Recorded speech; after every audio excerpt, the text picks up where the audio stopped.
But could a square wheel at speed be just as comfortable? Well, after squaring up a feat of engineering excellence, the Mythbusters are ready to roll on testing. Let's get out of here. And with a truck packing plenty of power, they hit the road for a familiar testing ground. I love this tarmac. Nice day for a bouncy ride, huh? Absolutely it is. Let's get started. If these babies have any chance at all of giving us a smooth ride, how are we going to know beyond our own subjective experience? We need an objective measuring system for telling us how smooth our ride is.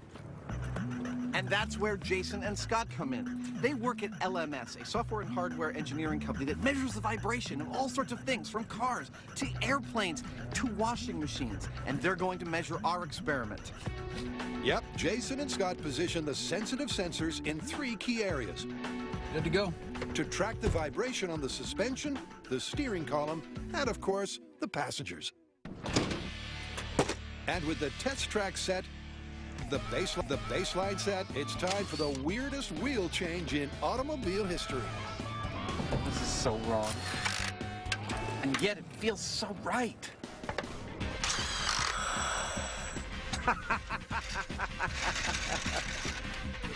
The obscenity begins.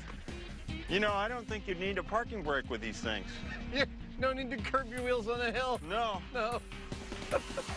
Personally, I don't think we're going to get a smooth ride out of these square wheels. But more than that, with all of them flat, I seriously imagine that the first quarter turn, the first time the truck boonk and lands on that second part of the square, the truck may look at that as an accident and just shut down. We might not even get more than 1/4 turn on this test. Well, as the Mythbusters mantra goes, there's only one way to find out. But that's a way that first involves a suit up for safety. Because with the world's first set of square wheels doing the spinning, the Mythbusters are taking no chances. Let's do it. All right, here we go. The moment of truth. Square wheels, smooth ride. All 4 wheels flat. In 3, 2, 1, go. They're off to a bumpy start. Hey, that's moving right out. But as Jamie accelerates, the ride seems to get smoother.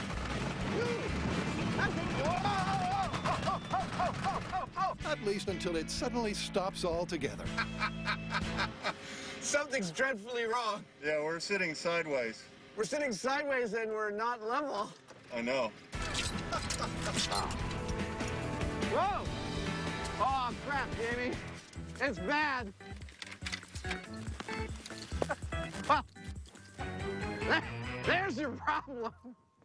What happened? We sheared everything out of that wheel hub. All the bolts. All of them. Well, at least it didn't ruin the wheels. Yeah, exactly. The term of art for that is one hell of a ride. Whoa! Hey! That's moving right out. And for about 5 seconds there, it felt like we were actually getting something approaching a smooth ride. And then everything fell apart.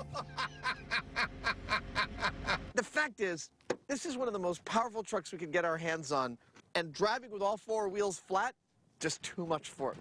But even in that 15-second window, the wheels did get up enough speed to spin corner to corner. However, do the sensors confirm that it was smooth? All right, Scott, what do you got for us? Well, you can definitely see some trends here. As the speed goes up, the vertical acceleration and suspension is definitely going down. If I go to the steering column, you see the same trend. As the speed goes up, vibrational energy definitely goes down. Well, the data is pretty compelling, and it actually seems to match what Jamie and I felt in the truck, which is that before it destroyed itself, we actually felt the ride smoothing out. There might just be something to this, so we're going to keep on. So can we call it? Was that our smooth ride? Well, it started to smooth out, but then the truck broke and the wheel came off. Yeah, that was almost bone-shattering.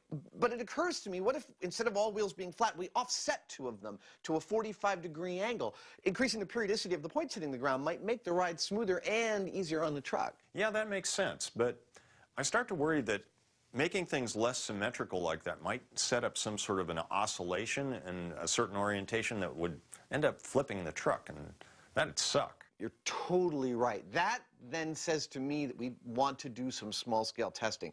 try different wheel orientations and see which one we feel is both the safest for us, but also might be easiest on the truck. I agree.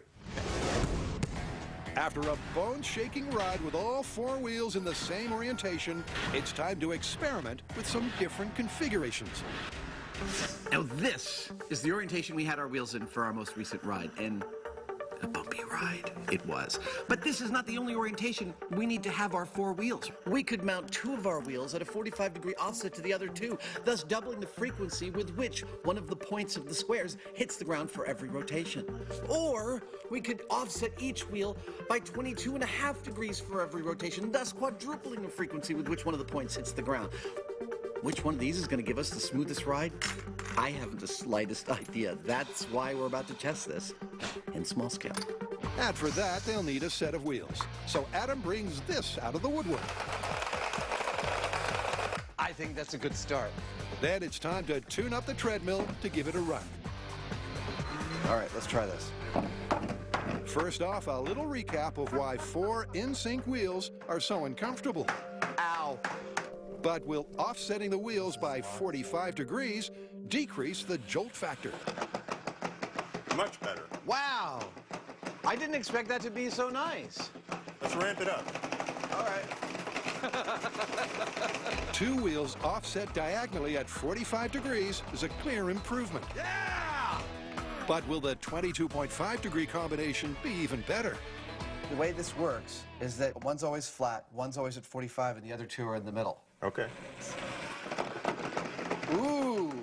That's the oscillation I was worried about. Yeah. That's what we don't want to do, because that's what is going to flip the truck at speed. A closer look at the 22.5 proves that the chassis is bouncing up and down and side to side, making the 45 degree offset the most stable configuration. Our small-scale test showed that the best configuration was to have two opposing corners with their points down, the opposite two corners with their flats down. That balances things out the best. Hey, we've been testing how fast you need to go in a vehicle that's got square wheels to get a smooth ride, and we've determined already that it's not as simple as just putting square wheels on your car. We put some on our truck and we broke it. Then we figured there might be other orientations than just all four wheels flat that'll give us a smoother ride. So we've tried a bunch of those out in small scale. We've got the pattern we think is going to work, and we've come back out here to the Alameda runway, and we're going to try it again. Our lives have officially become a cartoon. With the wheel hubs back in shape after their last outing, it's time for the truck to get squared. There it is. And this time, two diagonal wheels are offset by 45 degrees. Our creation. She's ready to take life. But will that configuration make all the difference? Square wheels, smooth ride, 45-degree diamond formation, and 3, 2, 1, go! Oh! Whoa! Yeah! Come on, baby! Oh, that's not bad! Faster! To begin with, the offset wheels are smoother. Yeah! Holy wow! And as lead-footed Heinemann gets the truck up to speed, Wow, dude, this is not bad! 18 miles per hour! Keep going! Wow, come on, faster! it continues to improve. That is, until the wheels can take it no more. Wow! Woo-hoo-hoo! Wow! That was intense. That wasn't half bad when you got up to 20 miles an hour. I got enough brakes, though. I think the truck didn't like it too much. I don't think it did either. Did we lose all 4 tires? I think so, although one of them just sort of stayed on the truck and just not on the wheel. Once we were up to speed, once we were up to the fastest speed we could get, which turns out to be about 18 miles an hour, I have to admit that I am impressed with how smooth that ride was. It was smoother than I thought it was going to be. Let's put it that way. So how does the data look? Well, here's your speed in red, and you can see where you kind of slowed down and there's a lot of vibration. As you sped up, the vibration of the steering column really starts to trend off. Well, that's pretty much just what we felt in the cab. Yeah. Awesome. The ride was progressively smoother, but it was also progressively destructive, with the tires and brake pads coming off completely.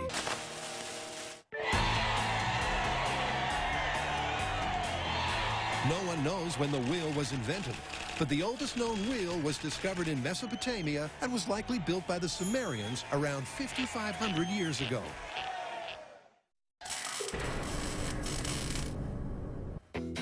At the Waste Management... Let's face it, there's a very good reason they don't put square wheels on cars. But you know, that started me thinking. Maybe there are circumstances where square wheels would be the best thing. Like, what if you had a really steep hill covered with loose dirt that you wanted to climb? And that is where this comes in. A smooth slope leading to an almost vertical wall and filled with loose dirt. This is the ultimate testing ground to compare the efficacy of square wheels versus round wheels. 50 feet high and with varying degrees of steepness, This ought to be fun. this hill has exactly the kind of off-road conditions for the ultimate test of the Mythbusters square wheels. Here's how this test is going to go. First, we're going to take the truck with its round wheels and we're going to drive it up that slope as far as we can make it. Let's say we make it about halfway up. Editors, will you give me a dotted line halfway up the slope? Thank you. Then we're going to bolt the square wheels to the truck and we're going to take the same slope and see if we can make it farther. If we can, we have literally reinvented the wheel. Well, I think everything's in place. Shall we suit up and do the round wheel test? I don't see why not. All right. If we can't, we've just proven what we already suspected. Square wheels are stupid. It's a simple plan, You ready? I am now. and it all comes down to Jamie's theory on why square wheels could work better on loose ground. When it comes to soft surfaces, the thing about round wheels is that all of the weight of the vehicle is right here where it contacts the ground. The PSI there is very high. That means that it'll easily sink through soft stuff and get buried. Also, as it tries to roll forward, it tends to plow that soft stuff ahead of it, which makes it hard to climb out of things. And that's why in things like sand or snow or loose dirt, And we're stuck. you get stuck. On the other hand, our square wheel has this entire surface contacting the ground, which means that the PSI is going to be a small fraction of what it would be under a round tire. And then when you try to move forward, instead of just plowing into the dirt, it's going to actually cut into it and actually lever the whole vehicle ahead. At least that's the theory. That's the theory. So it's time to get trucking. Round wheel hill climbing control test in 3, 2, 1.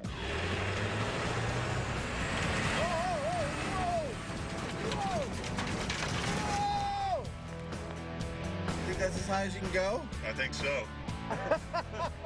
That's pretty darn high. Yeah. Halfway up the hill, and the round wheels can't get a grip on the loose earth. So the benchmark to beat has been set. What do we do now? I don't know. Back down slowly? If I can. Ooh. Which means the Mythbusters must return to the start line Oh, oh, oh! That is intense. and swap out the wheels. Next time. It's like one of those, what are we doing moments. Our round wheels got us about halfway up the loose dirt on the steep part. Now, we're never going to get all the way up because, well, it's vertical up there and we just can't do that. But the square wheels, I think they're going to get us most of the way there. This is Square Wheels, the final hill climb. And 3, 2, 1, go! Okay, come on. Yes! Yes!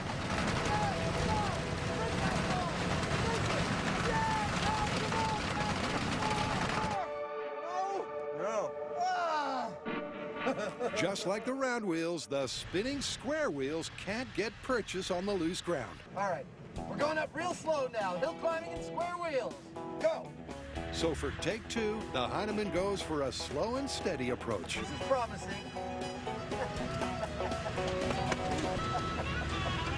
Woo! Yeehaw!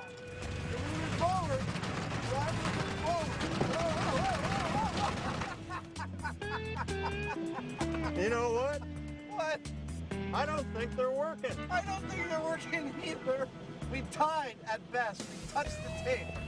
It seems the Mythbusters had to reinvent the wheel to discover that square wheels are just too, well, square. Well, that